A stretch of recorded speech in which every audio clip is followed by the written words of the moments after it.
Good afternoon and welcome to another edition of 7 Questions with the Saints. My name is Adam DeBeck. I'm the Director of Career Development here at Holy Cross College and very excited today to be joined by Joe Garvey.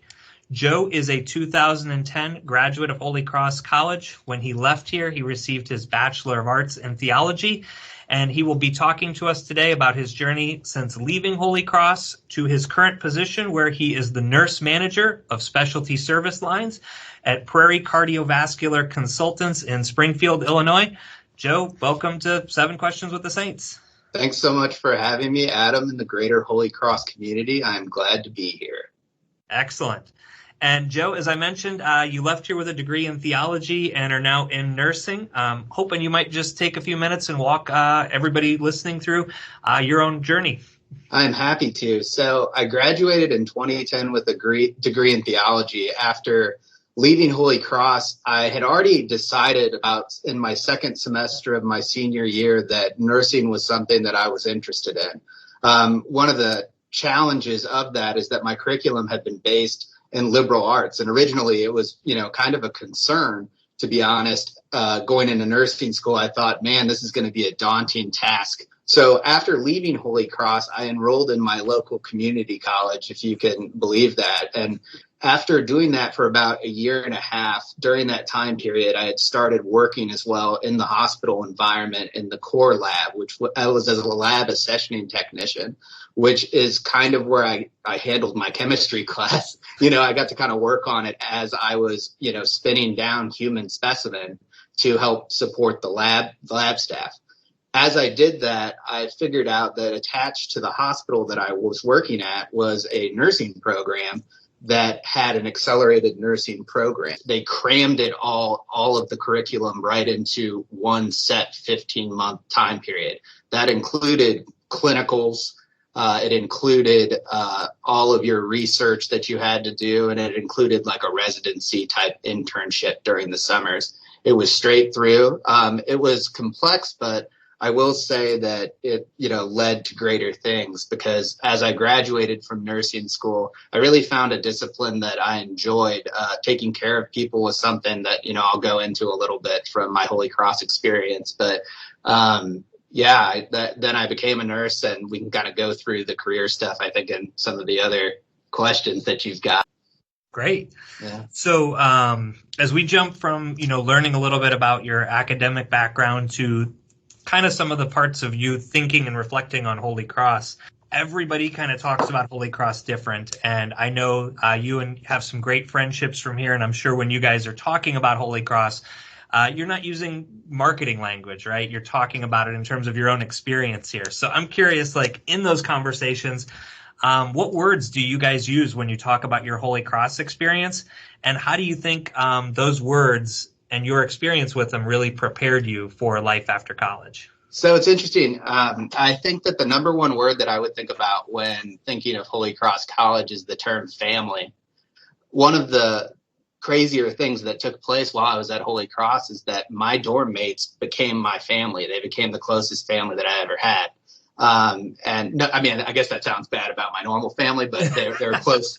They're close second to my normal family. They are all extended brothers, so to speak. And that close knit feeling took place in the classroom, and it took place outside of the classroom.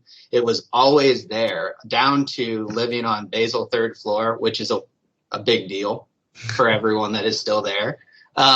It was evident that there was a familial sense throughout the entire community.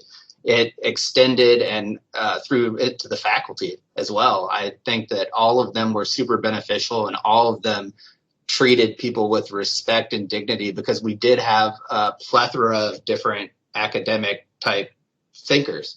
One of my jobs after graduating from nursing school was working on the cardiac arrest team, which was a really heavy job. I was, faced with a lot of end-of-life issues, and to cope and think about those patients and to help those patients' families. Holy Cross is what gave me the tools to take care of that. Truly. And the family aspect of Holy Cross is what really stood out.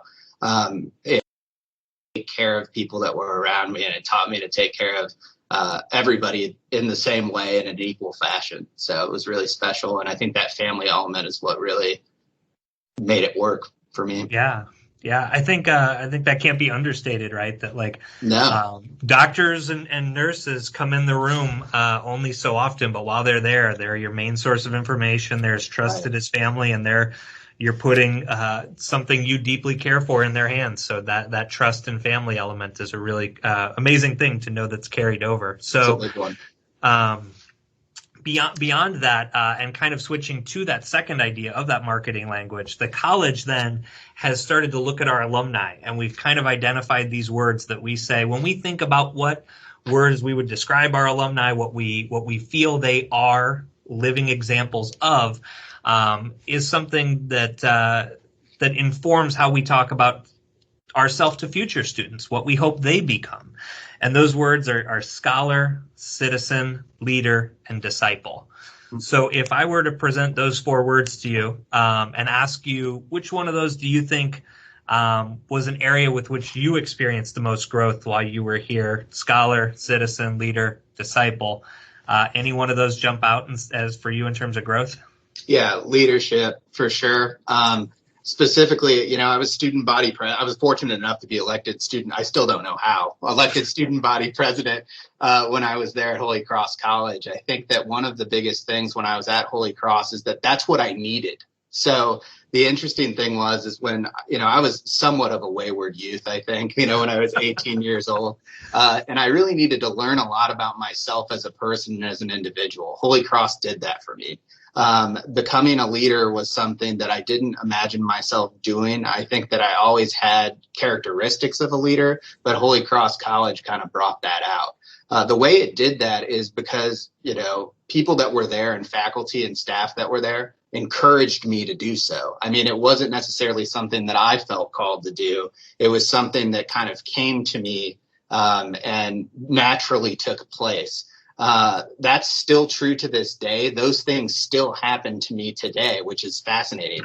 A lot of the jobs in leadership that I've taken at the hospital have been a result of the fact that people have noticed characteristics that I think have developed at Holy Cross. I think scholar too. I think that the interesting thing is that Holy Cross provided me with a fit that was perfect for what I needed to learn at that point in my life.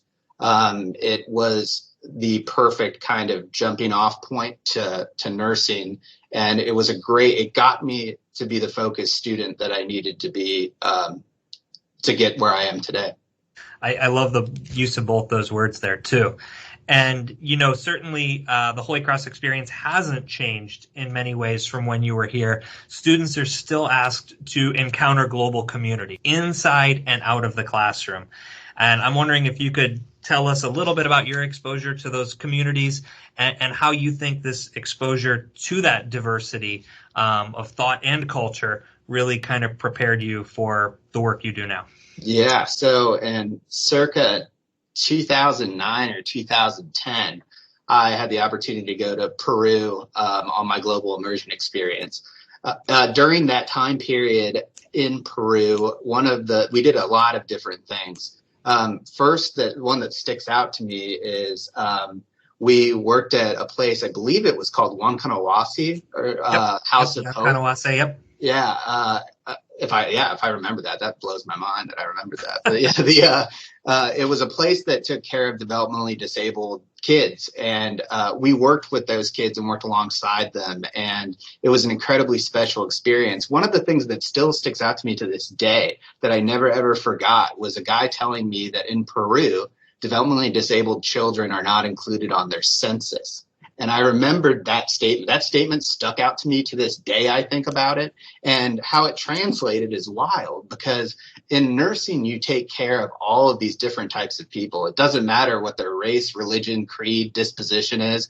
It's a discernment process to become a nurse, and it's a discernment process to figure out that you're the type of person that can really take care of all kinds of people. It does not necessarily come easy, but it is something that I think that I started to learn when at Holy Cross College. The concept of being with those kids and seeing kind of the socioeconomic standpoint of a lot of those children and their parents, and Holy Cross being kind of the congregation itself being kind of the catalyst and helping support them as an underserved population of that community is something that sticks with me to this day. I totally think about it all the time when I walk into a patient room to try to center myself and ensure that I don't react I know it sounds funny, but I don't have predisposed positions on how people are. I think that that's a really important point, and I think Peru was kind of a huge point for me to develop that. Kind of keeping things rolling along those lines of having been in Peru and picked up this kind of self-awareness and this cultural awareness. Not every classroom is where you pick up the skills and the elements that are needed. So where here at Holy Cross do you think you picked up some of those practical skills or even the knowledge from your theology classes that might have helped prepare you for your career? Yeah, it's interesting. I had a conversation about this today with someone, and it still rings true, and I think about it all the time. A liberal arts education gives people tools to critically think, and I think it is, and write. So these are two things that I've noticed that are the difference maker for me in my career, which is, and I look at this when I hire people to positions. So it's an important point for kids that are current students that are looking for jobs in the future. And that is that your critical thinking skills are going to be exceptional, and you won't even realize it necessarily, but it is as a result of a liberal arts education. The reason being is that, again, I mentioned the small student faculty ratio, but it also has to do with the classes that you are taking in this situation. Some people may scoff or laugh at the fact that, you took Irish literature in a collegiate setting. I disagree entirely. I think that those types of thought-provoking scenarios where you're reading things, you're translating them, you're trying to reverse them and say them in your own way, or develop your own opinions and thought processes on how things, how that reads or how that should look and how you can discuss it openly with someone is a huge tool for when people are developing themselves in the workforce community. I think it's something that is missing in a lot of people that are graduating with non-liberal arts degrees. You compare, for instance, I'm in a master's program right now in health administration. My writing is different than those that have never had this type of curriculum or this type of learning. I think it's really, really important to be able to express your thoughts and put your thoughts down on paper, and it will only serve you well as time goes on in your career. That to me is the biggest thing about a liberal arts education. That's great. And it interestingly, which, I thought could happen, flows into our student question. So students get to submit a question for this. This question's from a current senior. Her name is Shima Muesli, and Shima's a senior from here in Granger, Indiana. She's pursuing her Bachelor of Science in Biology, minoring in psychology. Much like you, she's had to do an internship when she was here, and she worked with a civic innovation firm locally called Focus, kind of working on collecting research and data, helping to present those findings back to civic organizations to solve problems here in our community. She's also heavily involved in the biology club and the psych club and some other activities here on campus. But her question: what skills do you think you developed from your Holy Cross education that you wouldn't have gotten if you just did a science degree? Yeah. So, all right. So here's what I think about this, and it's a fascinating thing, and I'll riff on it differently than what I did previously, just for the joy of the interview process. The bottom line is that I'll stick with theology on this one, and I'll get a little heavy, so bear with me. But the concept is I mentioned end-of-life experiences, and this is something that I've been to a lot of different situations where they have not been the best, where the family is with the patient and the patient is experiencing end-of-life moments. And this has ranged from extremely critical situations to hospice-type situations. The family members and the age of the patients have varied from young to very old. It is a gift to be with them during that situation. And you are supposed to be a gift to them in that situation. it is important to be able to center yourself spiritually before you walk into a situation like that. The theology degree that I have has been able to allow me to go into rooms with patients that do not necessarily share my personal faith and families that don't necessarily share my personal faith, but I have a relationship with them because I'm sharing this experience with them. I'm able to pray with them. I'm able to think about and process the situation with them. And I'm able to understand and be compassionate to the end of life needs of patients of specific religions. That is what came from a theology degree. And that to me is the greatest gift. There's other people that go into medical school or go into nursing or a variety of different healthcare fields, and they don't ever get that. They never explain in nursing school, how do you cope with end of life issues? They cover it a little bit, but it's like in one of these, minute chapters that is because it's something that people are uncomfortable in talking about, which is okay. But the theology degree and the liberal arts degree is what made me comfortable with talking about things and sharing my opinions and feeling comfortable and being able to, create those thoughts in my head and then verbalize them in a way that is supportive of the patient or their family. And that to me is the greatest gift that Holy Cross could have ever given me. It is a spiritual piece that I use every time I walk into a critical situation. I use it to this day. I use it even when I have small, what we call in management, it's a lay management term, it's called crucial conversations. Even in those circumstances, I center myself before I have the conversation and come to peace with how I relay the information. And Holy Cross and a liberal arts, and specifically a theological education, is what gives you that path or that way to navigate those difficult circumstances. Yeah, that I love knowing there's people out there with your perspective and with this grounding of the conversations we've seen here, taking care of people. Sure. Beautiful. So, you've touched on this a little bit in many ways, but we're a relationship-based campus, mm-hmm. and for many people, when they think about Holy Cross, there's a person or a conversation or something that continues to kind of draw them back because they said something that has resonated or remained relevant with you. I'm just wondering if you could share that story about what one of those things might have been for you here. I would be remiss if I did not mention Father Merwin Thomas in this conversation. This is one among many, but it's probably better to refer to somebody who is deceased in these circumstances. I don't want to offend any of the people that are still alive by mentioning some and not others. So I just decided to stick with Father Thomas. Also, he was a huge influence on my life. So he was a math teacher and a very well-respected math teacher and priest within our community. He, and I mean the Holy Cross community, of course. He would always inform. He had something called office hours, which were for people like me who were not very good at math. Let's be frank. I had to develop that skill as well. I didn't even mention that because I don't like to talk about math too much in interviews because I don't want to get caught and admit that I'm not the best math student. But he helped me get where I needed to go. He had office hours for like 4 hours every single night and had an open door policy where you would sit and you would listen to symphonic music and you would have conversations with him that were greater than math. Certainly some of them stemmed in mathematics. However, there were conversations that were just general conversations about life that were life-changing to me. He was someone that acted as a mentor to almost all of my friends.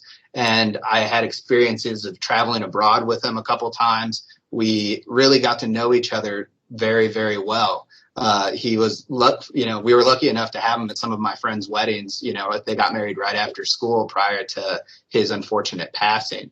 I will say this. I can't speak to one quote that he said. People would probably say moderation as a joke because he always would say how moderate we needed to be as students that were out partying and stuff. But no, the truth of the matter is that he really was a profound influence. I can't name one conversation, but I can name the aura that, he was a beam of light during some of the darkest mathematical times of my life. And so, Mathematical time. yeah, I don't even know if that works, but yeah. It works. I get it. So. Without him, again, I'm not sure I would have been able to take some of the mathematics that was associated with nursing. I mean, I passed those classes with A's in nursing, but, that's probably because of him.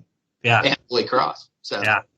No, and I love the idea of the night office hours, right? Because when you say night, you mean night. You don't mean I mean 3 o'clock. Like 11 p.m. type office hours. Yeah. Yeah. I mean, it was not normal time. It was college study time. Yeah. So, Joe, to kind of wrap things up here with our last question is for those students and others who are watching this, a part of the reason why they watch this is for advice, right? And they're looking to alums to say, what do you recommend I do? What do you think I should look at as my next step? Not just for those pursuing medical school, but really as they are approaching graduation. What might you offer to students as maybe an actionable piece of advice or two to help them get ready to prepare for whatever their next step is after Holy Cross? Yeah.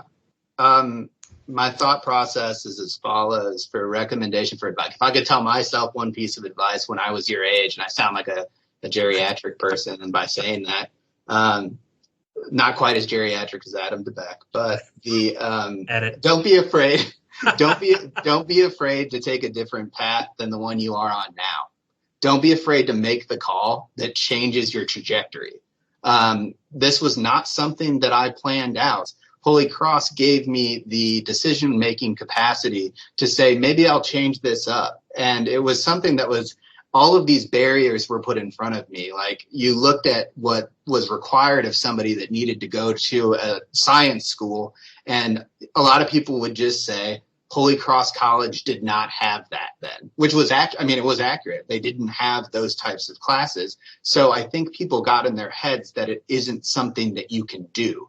And that, to me, is the biggest failure of your own mind, is you have to be willing to take the leap and go a different route.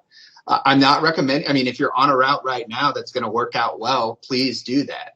But you need to have the mentality that if somebody walks up to you with an offer, or somebody to you and wants to discuss a different education or a different trajectory, be open to it and don't automatically say, well, man, school was hard and I'm not sure that I want to do it anymore. I think that's a big time thing that we run into a lot in nursing, is that I was out of school for 5 years before deciding to go back to my graduate degree. I was working and I was making a decent salary. I had a good life, but I thirsted for more, and I was trying to make excuses to not do it.